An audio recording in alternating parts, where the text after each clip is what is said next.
दोस्तों 19 अप्रैल के दिन एचडीएफसी बैंक ने जो है दिन ख़त्म होते होते भले ही 2.64% का जो है एक इंक्रीमेंट अपने स्टॉक होल्डर्स को दिया है, लेकिन उसी दिन उसने एक ऐसी न्यूज़ रिलीज़ करी है जिस न्यूज़ में जो है 65,000 करोड़ की बात कही है। तो दोस्तों आज हम इस वीडियो के अंदर उस न्यूज़ को डिस्कस करेंगे। हम लोग आज ये भी देखेंगे कि एचडीएफसी बैंक के पास परफॉर्मेंसेस क्या रही है। यही नहीं, आज शेयर मार्केट की मैं आपको कुछ कॉम्प्लिकेटेड टर्म्स जो है सरल भाषा में बताऊंगा, जैसे कि बॉन्ड क्या होते हैं और इससे कंपनीज को फ़ायदा कैसे होता है, और अगर अगली बार से अगर आपको कहीं बॉन्ड दिखे तो आप उससे फ़ायदा कैसे उठा सकते हैं। यही नहीं, उस बॉन्ड्स के जो है नुकसान क्या होते हैं। तो दोस्तों आज का वीडियो जो है बहुत ही ज़्यादा मज़ेदार होने वाला है। मेरे साथ में इस वीडियो के अंत तक ज़रूर बने रहें।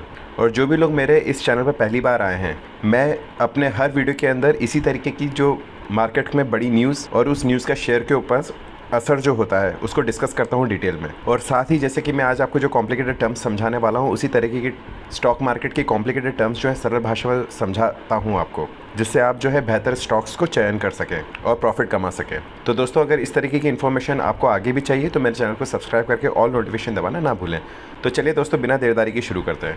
दोस्तों अगर एचडीएफसी बैंक लिमिटेड के बारे में हम बात करें तो एचडीएफसी बैंक लिमिटेड ने कभी भी अपने शेयर होल्डर्स को जो है निराश नहीं किया है। और मैं इंटरडे ट्रेडिंग की बात नहीं कर रहा हूँ, मैं लॉन्ग टर्म ट्रेडिंग की बात कर रहा हूँ। और लास्ट ट्रेडिंग सेशन पे भी जो है आपको यही दिखेगा कि 2.64% की बढ़त लेके एचडीएफसी बैंक ने अपने शेयर होल्डर्स को जो है वो रिटर्न दिया है। लेकिन दोस्तों 20 तारीख यानी 19 तारीख को जो लास्ट ट्रेडिंग सेशन हुआ था, उसके अगले दिन एचडीएफसी बैंक ने एक ऐसी न्यूज़ का खुलासा किया जिसके अंदर 65,000 करोड़ रुपए की राशि को एचडीएफसी बैंक जो है रेज करने की बात कर रही है। अब दोस्तों जैसे कि अपन जानते हैं कि पैसे जो है मुफ्त में तो रेज होते नहीं है, तो चलिए आइए अपन देखते हैं कि एचडीएफसी बैंक उसके लिए क्या इंतज़ाम करने वाली है। तो दोस्तों एचडीएफसी बैंक ने ये प्लान किया है कि करीब जो ये मैंने आपको राशि बताई है उसको वो डेब्ट इंस्ट्रूमेंट्स के थ्रू जो है रेस करने वाली है। अब डेब्ट इंस्ट्रूमेंट्स क्या होते हैं? तो दोस्तों डेट इंस्ट्रूमेंट्स जो होते हैं वो फाइनेंस का एक टर्म है जिसके अंदर ये बताया जाता है कि आप किसी चीज़ को देकर उसके एवरेज में जो है पैसा रेज कर रहे हो। और इन डेट इंस्ट्रूमेंट्स के अंदर आते हैं बॉन्ड्स, इक्विटी जैसी दूसरी चीज़ें। तो पहले तो अपन इस न्यूज़ के बारे में डिटेल में डिस्कस कर लेते हैं, फिर मैं आपको बताता हूँ कि आखिर जो डेट इंस्ट्रूमेंट्स की एचडीएफसी बैंक बात कर रहा है वो आखिर क्या होता है। उसको सरल भाषा में आपको समझाने का प्रयत्न करूँगा।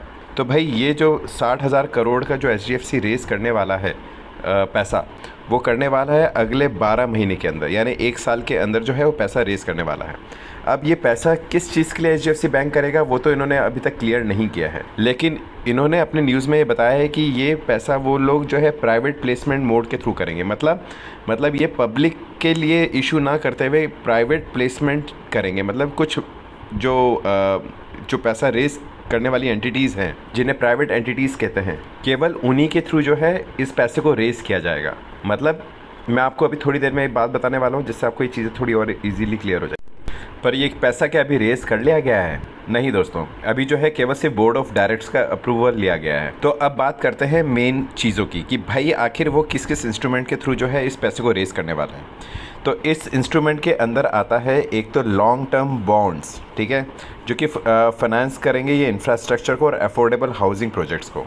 दूसरा आता है परपेचुअल डेट इंस्ट्रूमेंट्स। ये सब क्या होते हैं मैं अभी आपको बताने वाला हूँ, जो कि एडिशनल टीयर 1 कैपिटल और टीयर 2 कैपिटल का जो है पार्ट बनेगा। ठीक है, अब ये चीज़ें क्या होती हैं तो अपन पहले समझते हैं कि भाई मैं आपको ये लॉन्ग टर्म्स बॉन्ड्स क्या होते हैं। तो दोस्तों जो लॉन्ग टर्म्स बॉन्ड होते हैं ना, वो क्या होता है कि भाई कोई भी इंस्टीट्यूट जो होती है जो कि बॉन्ड्स रेज कर सकती है, वो कौन कौन सी होती हैं? वो होती है गवर्नमेंट एजेंसीज होती हैं, वो बैंकिंग सेक्टर्स होते हैं, और वो बड़ी कंपनीज होती हैं जो कि बॉन्ड्स को रेज करते हैं। बॉन्ड्स क्या होता है दोस्तों? दरअसल बॉन्ड जो होता है वो एक डेट इंस्ट्रूमेंट होता है। डेट इंस्ट्रूमेंट यानी कर्जे का औजार। मतलब मैं आपको प्योर हिंदी में बता रहा हूँ इसका मतलब, लेकिन इसका मतलब ये होता है कि अगर आप कोई भी डेट इंस्ट्रूमेंट के बदले में पैसा लेते हो, है ना, जैसे ये पैसा आपने लिया इन्वेस्टर, ये जो भी डेट इंस्ट्रूमेंट खरीद रहा है, ठीक है, तो ये इंस्ट्रूमेंट कौन रेस करता है? ये रेस करता है कंपनी। कौन सी कंपनी? मैंने जैसे बताया बैंकिंग हो गया, गवर्नमेंट हो गया, जिनको पैसे की ज़रूरत है। अब ये जो बोरोवर्स हैं, ठीक है, तो ये जो बोरोवर्स हैं आपके, ये कौन है? ये होते हैं, कोई भी हो सकते हैं, ये आप लोग हो सकते हैं, है ना, जो बॉन्ड्स खरीदेंगे, या फिर ये हो सकती बड़ी कंपनीज जैसे म्यूचुअल फंड्स हो गए, ठीक है, या फिर और कोई बड़ी कंपनी जो कि गवर्नमेंट के जो प्रोजेक्ट्स हैं उसके अंदर पैसा लगाना चाहती है, जिनको उस पर ट्रस्ट है। ठीक है, तो अब वो पैसा तो उन्होंने दे दिया इस कंपनी को, है ना, मान लीजिए कंपनी को दे दिया, लेकिन उसका प्रूफ क्या है कि भैया ये पैसा जो है इन्होंने कंपनी को दिया है और कंपनी जो है इस पैसे को रिटर्न करेगी। तो ये जो बॉन्ड ये देते हैं, ये बॉन्ड क्या होते हैं, ये प्रॉमिस होता है कि ये जो है आज नहीं तो कल आपको जो है ये पैसा आपको मिलेगा, और साथ ही साथ जो है आपको ईयरली जो है इस पर इंटरेस्ट मिलेगा। तो दोस्तों बॉन्ड इसलिए पॉपुलर हैं क्योंकि एक तरीके से लोग इसको जो है second alternative source of income बोलते हैं कि भाई महीने के महीने इनको जो है कुछ ना कुछ पैसे मिलते रहेंगे। तो ये तो हो गए लॉन्ग टर्म बॉन्ड्स। अब इसके बाद में आता है दोस्तों कि परपेचुअल डेब्ट इंस्ट्रूमेंट्स क्या होते हैं। तो दोस्तों ये भी जो है ये भी बॉन्ड्स ही होते हैं, ठीक है। लेकिन इस बॉन्ड्स में क्या होता है कि जो जैसे जो कंपनी है जिसने इस बॉन्ड परपेचुअल डेट को जो है इंस्ट्रूमेंट को उसने रेस करी है, तो वो बॉन्ड जो है आप ख़रीदेंगे जब, ठीक है, तो आपको केवल सिर्फ उसका इंटरेस्ट मिलता रहेगा, लेकिन उस बॉन्ड की वैल्यू नहीं मिलेगी। तो मैं अभी आपको अगर इसको सरल भाषा में बताऊं तो जैसे जो लॉन्ग टर्म बॉन्ड्स होते हैं तो उसमें क्या होता है कि भाई कंपनी ने आपको बॉन्ड दिया, ठीक है, इसके मान लो इस बॉन्ड की कीमत जो है 100 रुपये, ठीक है, आपने बॉन्ड ख़रीदा 100 रुपये में, कंपनी के पास 100 रुपये चले गए, ठीक है, और ये आपको बॉन्ड मिल गया। तो आगे जब इस बॉन्ड की मैच्योरिटी आएगी ना, मतलब मान लीजिए 1 साल की इसमें मैच्योरिटी की, मतलब 1 साल बाद में ये बॉन्ड एक्सपायर हो जाएगा, तो कंपनी को आपको 100 रुपये जो है 1 साल में लौटाना पड़ जाएगा।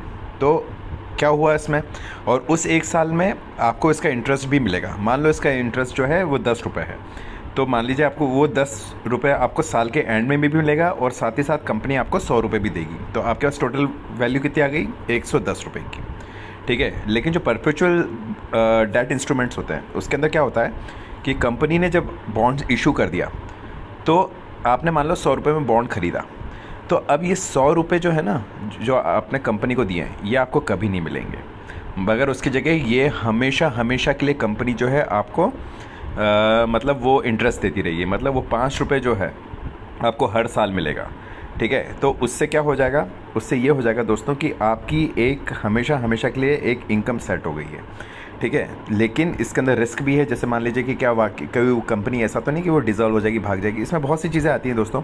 तो अगर आप कहेंगे तो मैं इसका वीडियो जो है फिर कभी बना दूंगा, लेकिन अभी अपन से भी ये बात करते हैं कि आखिर ये Tier 1 कैपिटल और Tier 2 कैपिटल क्या है, और फिर मैं आपको इस जो वीडियो है उसका सारांश भी बताने वाला हूँ। अब जो बैंक का Tier 1 कैपिटल होता है वो क्या होता है, वो होता है डिक्लेयर्ड अमाउंट, मतलब कि बैंक के पास में कितना ऐसा पैसा अभी उसके अकाउंट में पड़ा हुआ है जिसको वो है दूसरी कंपनी के अंदर लगा सकती है, ठीक है। तो जो Tier 1 होता है ना कंपनी टीयर है ना, और Tier 2 क्या होता है, Tier 2 होता है अनडिस्क्लोज अमाउंट ऑफ मनी, मतलब उसके अलावा और क्या उनके पास में ऐसा अमाउंट है जिसको जो है वो किसी कंपनी में लगा सकती है। तो किसी भी बैंक की जो पावर होती है वो Tier 1 का पैसा, ठीक है, और प्लस Tier 2 का पैसा होता है। तो जिसका ये जितना अच्छा होगा, ठीक है, वो बैंक जो है वो वर्स्ट केस सिनेरियो के लिए उतना ही प्रिपेयर्ड रहेगी। मतलब कल से मान लो इन्होंने जो भी बॉन्ड रेस किए, जिसके भी अगेंस्ट किया, वो सारे प्रोजेक्ट अगर डूब जाते हैं तो क्या बैंक उसके बाद भी इंस्टीट्यूशन खड़ी रहेगी। तो Tier 1 Tier 2 के कैपिटल। तो अब ये क्या कर रहे हैं, ये बोल रहे हैं कि अब मैं आपको सारांश बताता हूँ कि भाई जो ये इंस्ट्रूमेंट्स रिलीज़ करने वाले हैं ना, कि एक तो लॉन्ग टर्म बॉन्ड होगा, ठीक है, और दूसरा होगा एक परपेचुअल डेट। वो किसके बिहाफ पे ये करेंगे भाई, कितना रेस करेंगे, वो ये रेस करेंगे जो उनके पास Tier 1 Tier 2 के कैपिटल पड़ा हुआ है उसके बिहाफ पर, ताकि कल से अगर कोई चीज़ गलत जाती है तो उसके बावजूद में भी इनका जो इंस्टीट्यूशन है वो डिज़ोल्व नहीं होगी, वो इंस्टीट्यूशन खड़ी रहेगी।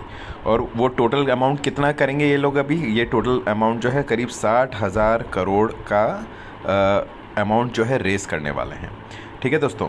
तो दोस्तों अगर आपको मेरा ये शेयर एनालिसिस और जो कंसेप्ट क्लियर जो मैंने किया है, अगर वो आपको पसंद आया हो तो इस वीडियो को लाइक ज़रूर करें और मेरे चैनल को सब्सक्राइब ज़रूर करें, ताकि आपको भविष्य में भी ऐसी इन्फॉर्मेशन जो है वक्त वक्त पे वक्त रहते मिलते रहे। मेरे साथ में इस वीडियो के अंत तक बने रहने के लिए बहुत बहुत धन्यवाद।